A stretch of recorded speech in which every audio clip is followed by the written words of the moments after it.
Hi guys! I just recorded like this whole video and then realised that actually I hadn't recorded it. I was just sitting here in my room on my own talking to myself. Take two!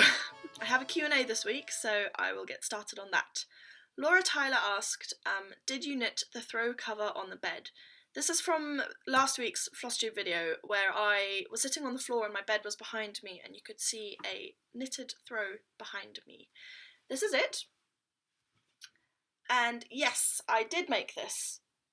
It is knitted on 15mm needles with 8 strands of a variety of different yarns. You can see like this pink one is a chunky yarn, there's funky fur up here, there's a few metallic threads in there, and I just knitted it out of scraps of yarn from other projects, so I basically just tied them together. I literally tied them together because the project was so bulky that I figured I wouldn't worry about a few knots in my yarn, and then knitted them together over the course of 9 months. And I love this blanket. It's the size, in terms of length, it's the size of a bed, and in terms of width, it's slightly less than a single bed. I have a plan to make it bigger, but I need to work on that first. I do already have a gigantic ball of yarn ready to knit up into a second blanket, but I actually can't sleep underneath it because it's a really heavy project and I get too hot, so it is a rather extravagant cat blanket at the moment. Laurel Campbell asked, is Corrie short for anything? Yes, it is. My full name is Coranda.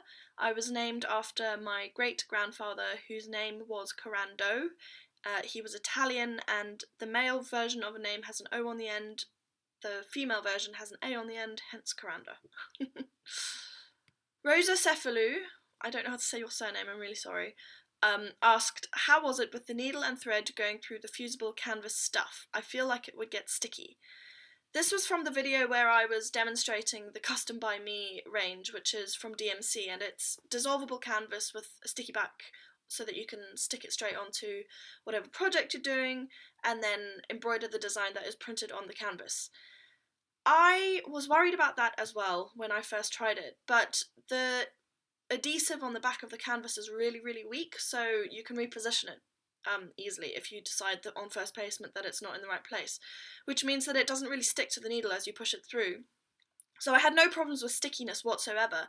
I did have a problem with getting the needle actually through the fabric because I was using the canvas bag that DMC have designed for this range, and it was very thick. So that was the only problem that I had, but you know, in the grand scheme of things, it was fine. It was really easy to use. I'll make sure there's a link to that video in the box below for you. Here are my whips. So I've been working on Bunny Moon this week. I'm so close to finished. I am really, really happy with this guy. You can see I've got all of the details of the baby here now, so that's all hidden by the magnetic needle minders. The border will come down, across and up, and then it'll have bunnies, little bunnies in the corner, like in the top 2 corners. I need to finish the cross stitching, which is the 2 bunnies, 2 more stars, and the swirly whirlies. And then there's quite a lot of back stitching to do, but I am ready to finish this for the end of March. I was actually going to power through and just carry on working on it now, because it's not this rotation week anymore, but I am actually a little bit sick of it, so I am going to put it away because I do actually have lots of time. So yes, that's going really well. I have another whip, which is a new one, and this is a new design. So if you watched last week's video, you would have seen that I had designed "Above all, try something," which is a quote by Franklin Roosevelt.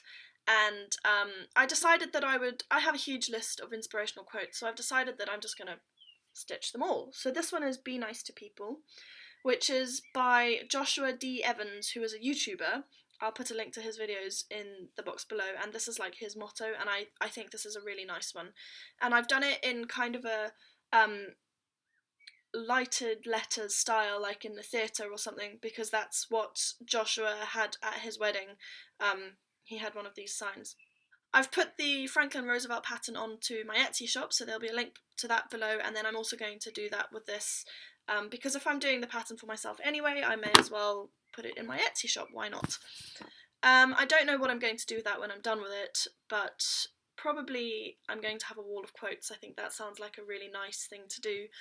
I'm just going to show you the Australia map because that's what's in the rotation this week, and then next time you see me for Floss Tube, you'll see what progress I've made. So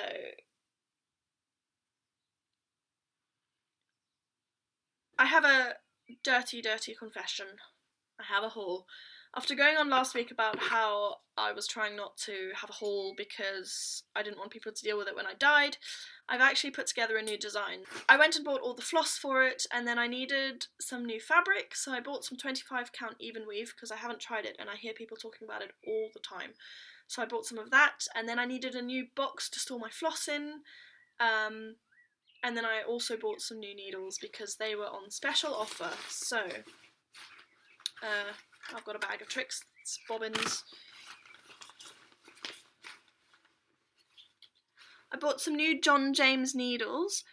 These are gold plated needles. I have only ever used the free needles that come with kits, so I don't know what these are going to be like, but they were on special offer, and I met these guys at the CHSI Stitches show that I went to a couple of weeks ago. So these are actually one of the people that I wanted to talk about to you because they were really nice and they had the most amazing selection of needles, and they don't do a value range and a really good quality range, they just do like one quality which is good quality. So I thought I'd better try these out. I'll tell you what I think of them in the next video.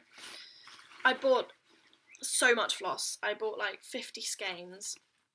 And they're all in roughly the same colour palette. This design is a commission piece, so I'm going to be doing that as kind of work, so I can work on that at the same time as my other cross stitch, which I'm doing for leisure, and hopefully you'll see some progress on that next week. I'm really excited about it. It's such a cute little picture, so hopefully that will be good.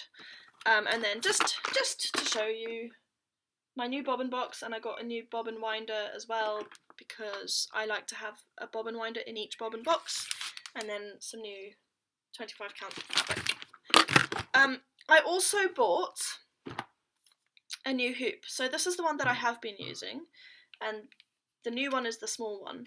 I bought it because I find stretching my linen in the big one quite difficult. I don't get the tension that I want, and in a smaller hoop you have less within the drum and you'd need less tension to make it drum tight, so I bought that for my linen piece.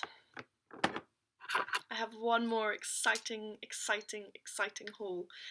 This is all the rage on Floss Tube at the moment, and if you haven't seen it before, then boy, are you in for a treat. Hello, what are you doing up here? You're not allowed up here. Come here. Come here. Somebody's just come to visit me. Oh, who is that? Who is that? Who is it, Tessie? So the Veiled Stitcher is a floss tuber and a cross stitcher, and she lives in the UAE. And she used to make resin jewellery and has recently started making needle minders. Now, I went on about how I'd never bought a needle minder in one of my previous videos, and then she started selling these and I just had to have them. You will probably have noticed that my YouTube channel has got a galaxy theme because my website is Plutonium Muffins, which is based around the planet Pluto rather than radioactive materials. So I really do like galaxies, and I got one of the galaxy needle minders. So this is resin with the magnet actually embedded in the back of it. You can see it there. And then another magnet that just sticks to it. So you're never going to lose that first magnet, which I think is genius. And then it's got glitter inside it. I think it's beautiful. I really like it. It's quite big though, that's my only thing. Like, if you look at my Be Nice to People project, where I've got one of my buttons on it, look how big this is in comparison to the button. Which is fine on really big pieces, but when it's like a little piece like this isn't a needle minder that I'm going to be able to use on this size project. But that's okay, I can manage. I'm really excited this came. I was waiting for quite a long time, because Ayesha, who is the Veiled Stitcher, had trouble getting the magnets to the UAE. They were held at customs for ages, so yay, I'm so happy this is here. I will put a link to her Etsy shop, which is Anique Designs, in the description box below, and make sure you go and check her out. These things sell out really quickly. They're very difficult to get hold of, but they're also beautiful and worth it. So if you, like me, would like to break your needle mind or virginity, then that's the place to go. Wow, that was cheesy. Okay, I also have a tag to do. So this tag is by Cat Crazy Creations, and it's the My Stitchy Buddy pet tag. Now I have two pets who are sort of stitchy buddies. They sit near me when I'm stitching, depending on where I am. So if I'm in the kitchen, Chase, who you just saw, will sit with me in the kitchen. And if I'm anywhere else that isn't the kitchen, because the dogs can get to the kitchen, then Tonks will sit with me. So I'm just going to go get her.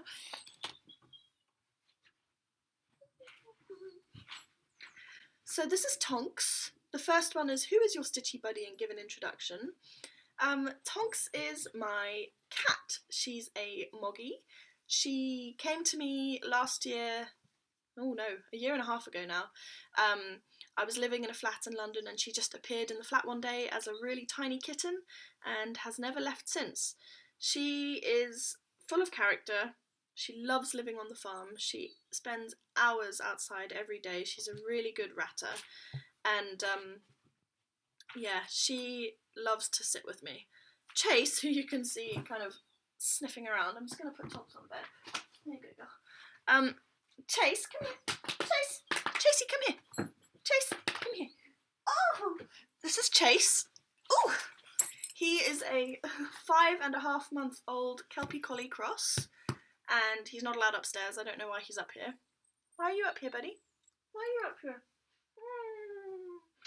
And I sit on a bench when I'm in the kitchen, and he will sit on the bench next to me. That's his bench, and watch. He's really my mum's dog, but he does love me. Okay, number 2, where does your stitchy buddy hang out while you stitch? Well, I've already said that if I'm in the kitchen, Chase sits on the bench with me. If I'm anywhere else, it depends, because Tonks is the one who's with me when I'm somewhere else. In the lounge, she will either sit on the sofa behind my head or on my lap, and when I'm in bed stitching, she will lie either on my feet or next to me under the cover. Number 3, when you start working on your stitching, how long does it take for your stitching buddy to show up? If I'm in the kitchen, Chase comes immediately. If I'm elsewhere, then Tonks will usually come as soon as she hears me entering the room, if she's not outside. But she does spend a lot of time outside at all hours of the day, so if she's outside, she clearly has better things to do. What does your stitchy buddy do to get your attention while you're stitching? They both try to sit on my lap. Chase is only 5.5 months old, and he's very much a lap dog, even though he's quite large. So he gets to sit on my lap most of the time, but not when I'm stitching. So when he decides that he does need me to pay attention to him, then he will definitely try to sit on my lap. And the same for Tonks. And Tonks also tries to walk on my work, which can be annoying. She has muddy paws and black hair. Not a good combination. Number 5. Of all your cross-stitch supplies, which one does your stitchy buddy enjoy playing with or napping on? If I leave any work on my bed at all, Tonks goes straight for it. She lies on it and loves it, and I find black hairs everywhere, so I have to be quite careful to remember not to put it on there. And she also really loves the bobbins, so if I've got my bobbinated floss lying around at all, these, she will play with these for hours. I have to hide my boxes away from her, because if she sees an open box, she goes and takes everything out and has a great time. Chase likes to chew my stand. Number 6, what is the one thing that your stitchy buddy does that irritates you while you're stitching? Either walk on my work, which is Tonks, or chew my stand, which is Chase. I just can't stand either of that. Give one word that describes your stitchy buddy. Chase would be loving. His most defining character, I suppose, is that he's loving. He's also very mischievous and energetic, but for now, loving. And for Tonks,